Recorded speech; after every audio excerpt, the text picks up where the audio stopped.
Hello, guys. Today I'm going to be reading The Ranger's Apprentice of the Ruins of Gorlan. I'll be reading chapter 16 today, so let's get started. Jenny, Alice, and George arrived shortly after. As she had promised, Jenny was carrying a batch of fresh pies wrapped in a red cloth. She laid them carefully on the ground under the apple tree as the others crowded around. Even Alice, usually so poised and dignified, seemed anxious to get her hands on one of Jenny's masterpieces. "Come on," George said. "I'm starving." Jenny shook her head. "We should wait for Horace," she said, looking around for him, but not seeing him in the passing crowds of people. "Oh, come on," George pleaded. "I've been slaving over a hot petition to the Baron all morning." Alice rolled her eyes to heaven. "Perhaps we should start," she said. "Otherwise, he'll begin a legal argument and we'll be here all day. We can always put a couple aside for Horace." Will grinned. George was a different kettle of fish now to the shy, stammering boy at the choosing. Scribe school obviously had caused him to bloom. Jenny served out 2 pies each, setting 2 aside for Horace. "That'll do for starters," she said. The others eagerly tucked and soon began to chorus their praise for the pies. Jenny's reputation was well founded. "This," said George, standing above them and spreading his arms wide as he addressed an imaginary court, "cannot be described as mere pie, Your Honor. To describe this as pie would be a gross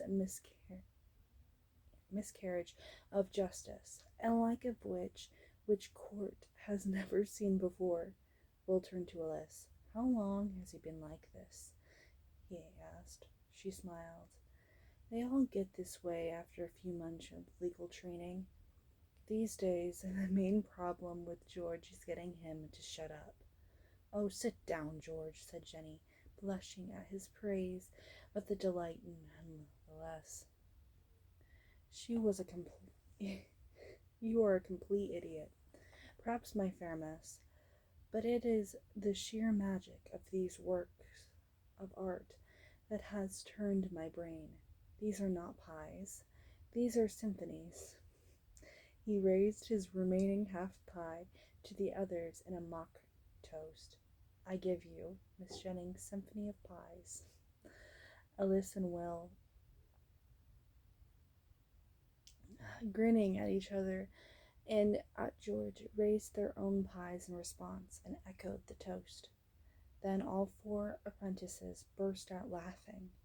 It was a pity that Horace chose that precise moment to arrive alone among them.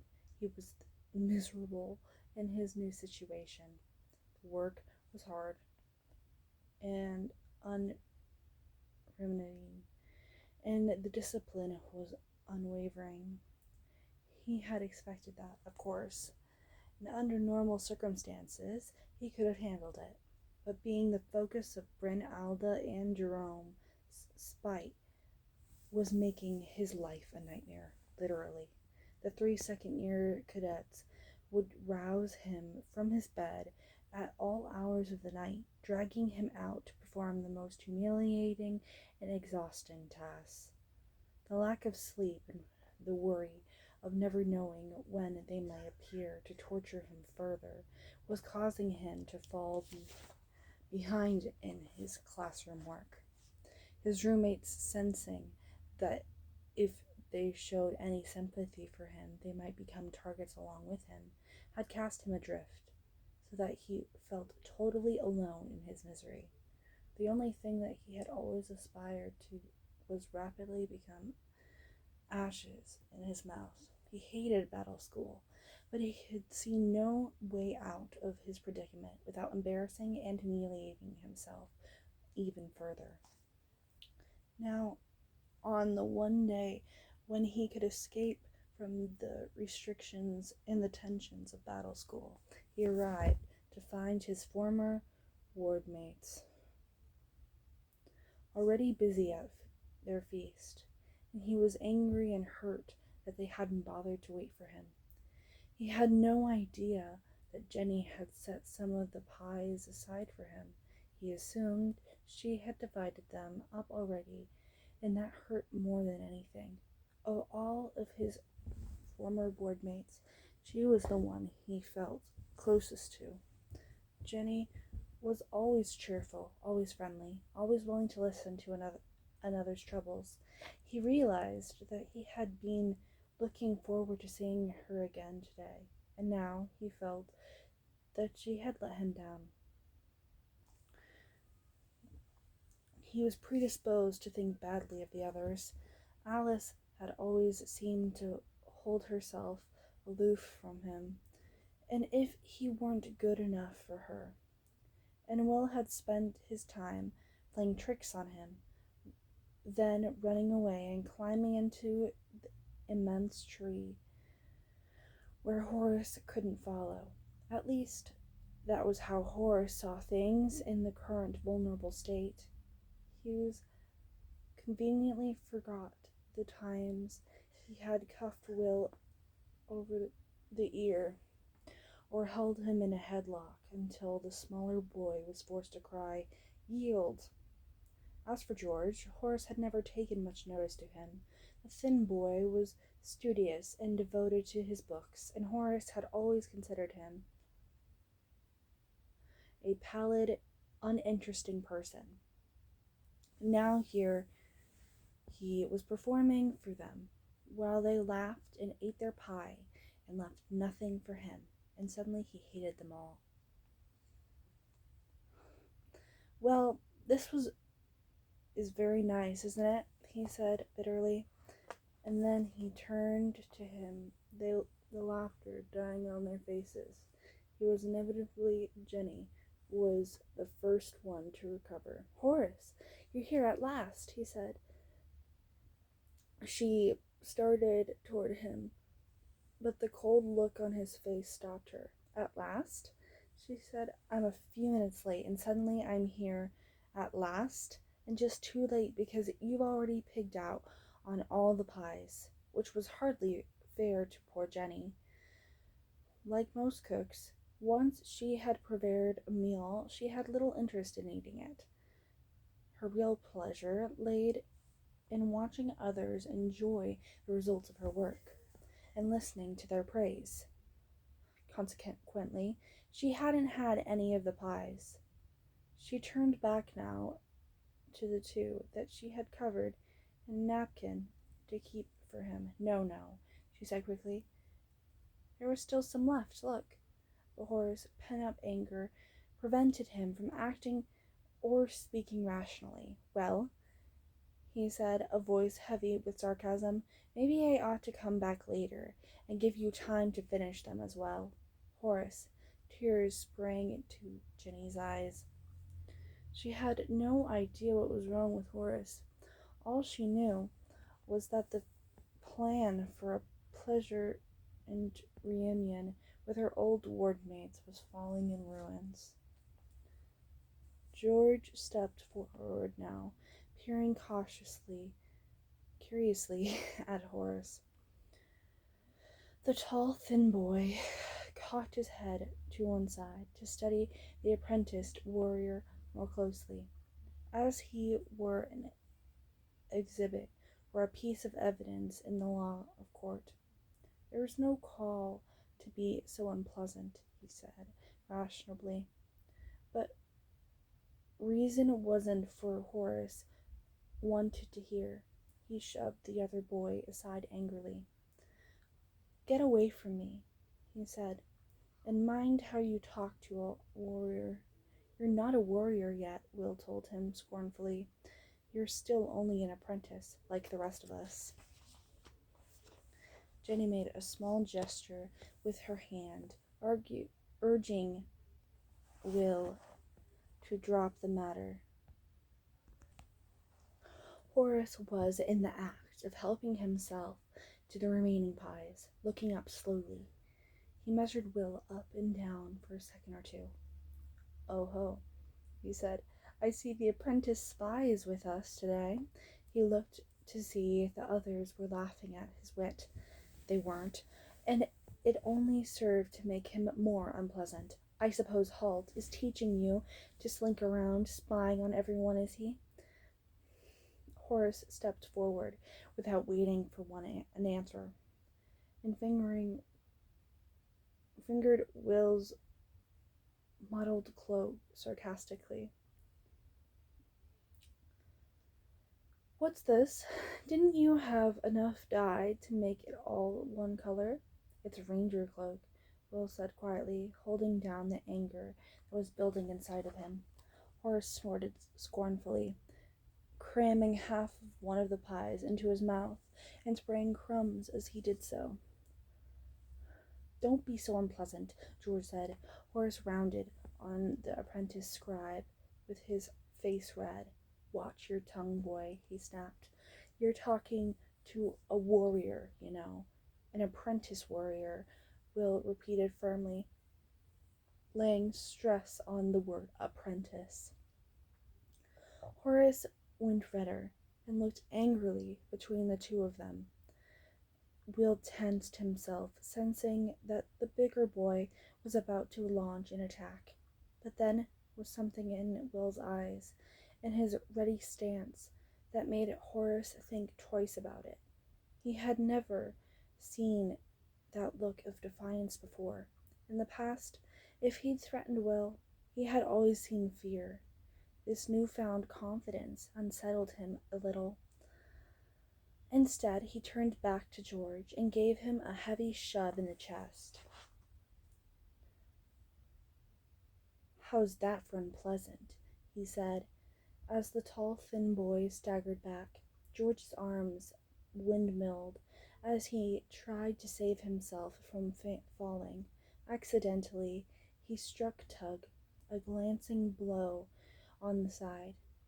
A little pony, grazing peacefully, reared suddenly against his bridle. "Steady, Tug," Will said, and Tug quieted immediately. And now Horace had noticed him for the first time.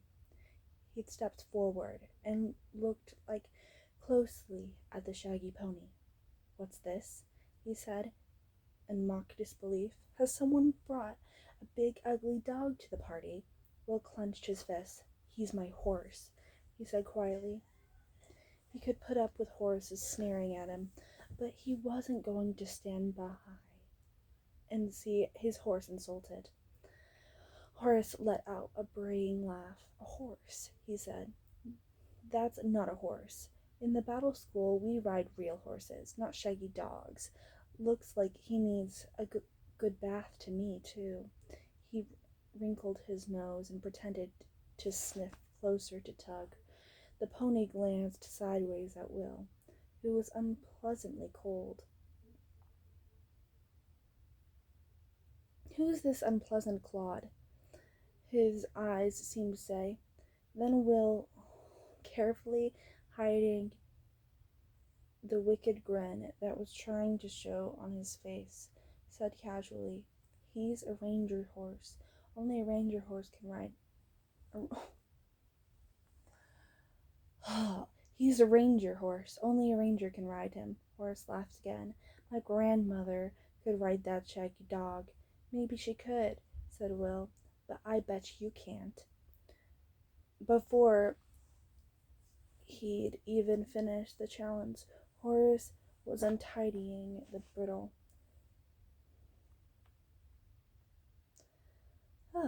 Tug looked at Will. The boy who had sworn the horse nodded slightly. Horace swung himself easily up onto Tug's back. The pony stood unmoving. "Nothing to it," Horace crowed. Then he dug his heels into Tug's side. "Come on, doggy, let's have a run." Will saw the familiar bunch of muscles in Tug's leg and body. Then the pony sprang into the air after the 4 feet twist violently, came down on his front legs, and shot his hindquarters high into the air. Horace flew like a bird for several seconds. Then he crashed flat on his back in the dust. George and Ellis looked on in delighted disbelief as the bully lay there for a second or two, stunned and winded. Jenny went a step forward to see if he was all right. Then her mouth set in determined line as she stopped. Horace had asked for it, and she thought there was a chance then, just a chance, that the whole incident might end there. But Will couldn't resist the temptation of have one last word. Maybe you'd better ask your grandmother if she'll teach you to ride, he said straight-faced. George and Ellis managed to hide their smiles, but unfortunately it was Jenny who couldn't stop the small giggle that escaped her. In an instant, Horace scrambled to his feet, his face dark with rage. He looked around, saw a fallen branch from the apple tree, and grabbed it, brandishing it over his head as he rushed at Tug. "I'll show you, and your damned horse," he yelled furiously, swinging the stick widely at Tug. The pony danced sideways out of harm's way, and before Horace could strike again, Will was on him. He landed on Horace's back, and his weight and the force of his leap drove them both to the ground.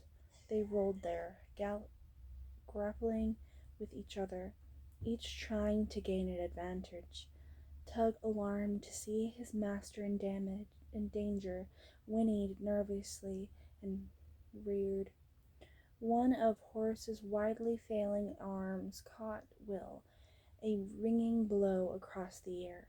Then Will managed to get his right arm free and punched Horace hard in the nose. Ooh. Blood ran from the bigger boy's face.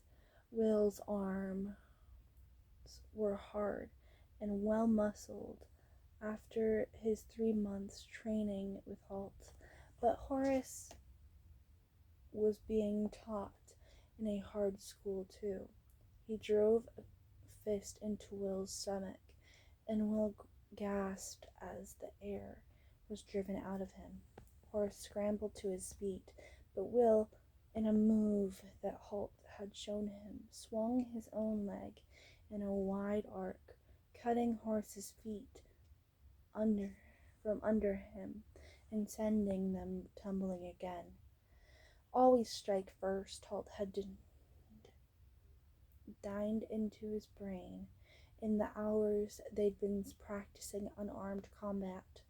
But as the other boys crashed to the ground again, Will dived upon him, trying to pin his arms beneath his knees.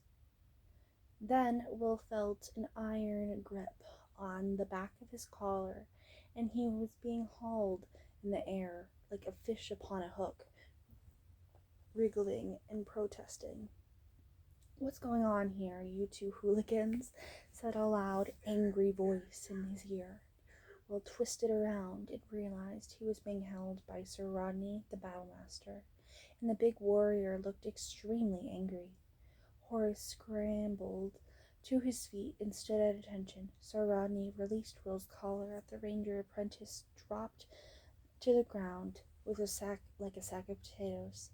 But he too stood to attention. "2 apprentices?" said Sir Rodney angrily, roaring like hooligans and spoiling the holiday. "And to make things worse, one of them is my own apprentice." Will and Horace shuffled to their feet, eyes down, unable to meet the battlemaster's furious gaze. "All right, Horace, what's going on here?" Horace shuffled to his feet again and went red. He didn't answer. Sir Rodney looked at Will. All right, you, the ranger's boy. What's this all about? Will hesitated. Just a fight, sir, he mumbled. I can see that, the battlemaster shouted. I'm not an idiot, you know. He paused for a moment, waiting to see if either boy had anything further to add. They stood silent. Sir Rodney sighed in aspiration. Boys, if they aren't getting under your feet, they were fighting. And if they weren't fighting, they were stealing or breaking something. All right, he said firmly. The fight's over. Now shake hands and be done with it. He paused, and as neither boy made the move to shake hands, roared in his parade ground voice, Get on with it. Galvanized into action, Will and Horace reluctantly shook hands. But as Will looked into Horace's eyes, he saw that the matter was far from settled. We'll finish this another time, the angry look in Horace's eyes said. Any time you'd like, the apprentice ranger's eyes replied.